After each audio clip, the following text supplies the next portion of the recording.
Adam had refused to eat the forbidden fruit after Eve had already fallen. Picture this impossible moment in Eden. Eve stands before Adam, forever changed by her choice, death now coursing through her veins. But Adam turns away. He chooses obedience over love. Suddenly, humanity splits in two, one pure, one corrupted. Adam remains immortal, while Eve faces death alone. Their marriage becomes a union between innocence and sin. Would their children inherit Adam's purity or Eve's curse? The earth itself might be only half cursed, creating a world divided between paradise and decay. God's justice would face an impossible puzzle. How do you judge a fractured creation? But here's the twist. Adam's actual fall, though tragic, opened the door for something greater. It paved the way for Jesus Christ, the second Adam, to redeem all of humanity. Sometimes our greatest failures become God's greatest opportunities. Well, as a wise man once said, if was a fifth, then we'd all be drunk. So we don't have an if. But let's just play along in this thought experiment for a second. And then we're going to get into how this God is not good because of the situation with Adam and Eve and what people believe is why the world is the way it is today, instead of taking accountability. So let's just say if the story went that Adam didn't eat from the fruit, from the tree. You assume that Adam would have still been married to Eve after not consuming and seeing her consume. You assume that he would still be married to her with Adam still having a smooth brain of not knowing the difference between good and evil, therefore allowing himself to be beguiled by anybody, while Eve goes along knowing the difference between good and evil. But Adam would still be married to her and that they would still have children.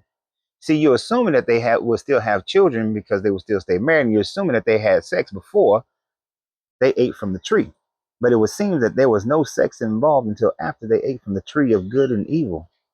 So therefore, the knowledge of good and evil.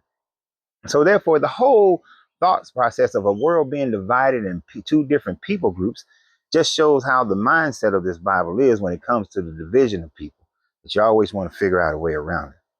It's more than likely what the Kabbalah people say and what some of the Midrashes say. They created Lilith, saying that Lilith was Adam's first wife, but because Adam always wanted to be on top and Lilith wanted to be on top sometimes because she saw herself as equal, that Adam asked God to get rid of her, indicating that this God is very male dominated, and regardless of what's going on between man, Adam, and any woman, he's going to side with Adam. So it's most likely that if he didn't eat from the tree and brought it to the attention of this God, that this guy would have sent Eve on out into the wilderness, just like he so-called sent Lilith out into the wilderness. Therefore, Adam would have just started over again. You got to remember, God said it is not good for man to be alone, that he needed a helpmeet. A lot of Christians skip this part. So he made all the animals and beasts of the field come out the ground to see which animal would be a good helpmeet for Adam. Adam named them all, but he found none to be a good helpmeet. Now, what does that mean? Adam couldn't find a good helpmeet. Couldn't find companionship. Couldn't find that slinging the ping with the right animal. So Adam then had to go with Eve. They had to make Eve, and then he went through the trials and tribulations of that. So it seems that this guy would have said, well, I tried animal. I tried Lilith. I tried Eve. Ain't none of them work.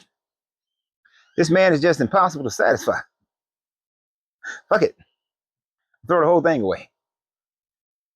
But in your little thought experiment, it sounds cute. It's a cute way for you to be able to get back to Jesus. But is it the truth? Is it reality? No. What we see here is a veiled attempt to demonstrate how bad of a God this God is. You have a situation where you're making your own creation. You didn't know that they needed a helpmeet until later on, and then you're playing guessing games as to what's going to be a good helpmeet for them. If you're the all-knowing, all-powerful God, then you would not have to bring about all the animals to see if there was a good helpmeet, and then only find out that there's not a good helpmeet. If you're the all-knowing, all-powerful God, then you'd have known right off the whip that bringing all the animals to Adam, that there definitely would not have been a good helpmeet found amongst the animal clans. So it kind of shows that this guy doesn't know what he's doing. But it further demonstrates that this guy doesn't know what he's doing because he decided that he was going to make the tree of knowledge of good and evil, the one thing he told Adam you can't have, make it pleasant to the sight and make it look good for food. And did he go place it on the mountaintop? No, he put it right there in the midst of the garden. Right there so that he can tempt Adam and later on Eve. Now, later on in the Bible, this God says that parents are not to tempt their children. Do not be a tempter to your children. But yet this God is setting up the temptation. And then out of all the animals that God created, unlike the fact that animals today do not have conscious cognitive speech patterns that humans can talk to them and have a conversation. So anybody say a parrot. He gonna make the serpent cunning, where he's able to have a conscious conversation, dialogue with conscious thought. And no, this is not the serpent. The serpent is not the devil. Because according to this story, the animal he brought, the snake, was one of the most cunning animals that God had made from that ground in front of Adam in earlier parts of chapter 2. So these animals were made after your so-called Adam was being created. So therefore, if there was a fall in heaven that you get from the book of Enoch, that happened before the creation of Adam. So this cannot be the same being. Doesn't work as much as you like. So therefore, this guy decided to make an animal that is very cunning and place him right there in the garden with Adam and Eve, with the tree of knowledge that he did not want Adam and Eve to consume. So therefore, this God set a trap for Adam and Eve from the get-go, knowing full well what was going to happen to the serpent, what was going to happen to the woman, and what was going to happen to the man. This demonstrates that this God does not love Adam and Eve. This God is not a good God. He's not a good parent. It'll be kind of like if you told your children, as I said on my live earlier today, you tell your children you set up their room. Remember, these are adult people who got childlike brains. They don't know the difference between good and evil. So it's just like if you set up your room for your children with all the toys that they can play with, and they love the toys, and they're looking and saying, all these toys I can play with, all these toys, they look good to be played with. I like these toys. And then you put a gun in the middle of the room, loaded, no safety.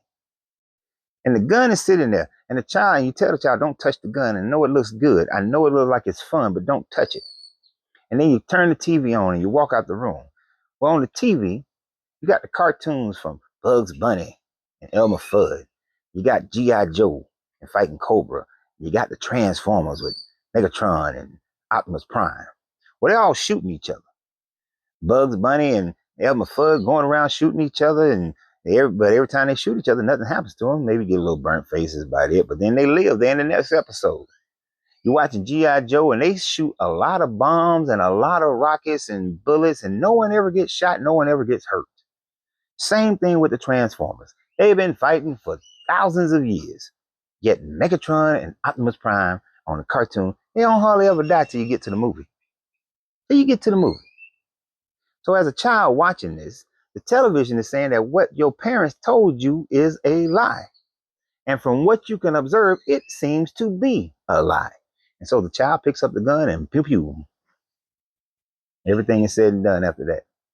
That's this God. That's the idea of this God. This is not the God that runs the man with the candy with the kidnapper van with no windows out of the neighborhood. This is the God that says, hey, man with the kidnapper van and the candy with no windows, pull up to the park where all the kids are playing. I want you to see all the kids. Come on over. Yeah, I know you've been a pedophile all your life, but come on over. Hang out right here at the park. Man with the candy with the pedophile van. Man with the candy with the white van with no windows. Come hang out at the park. Come to the birthday party. We want you to come to the birthday party. That makes no sense, right? Because that's this God. This God makes no sense. It's bad parenting. It's being written based on people at a time frame where they're writing it based on their moral thoughts and ideas. This is why being naked is a problem.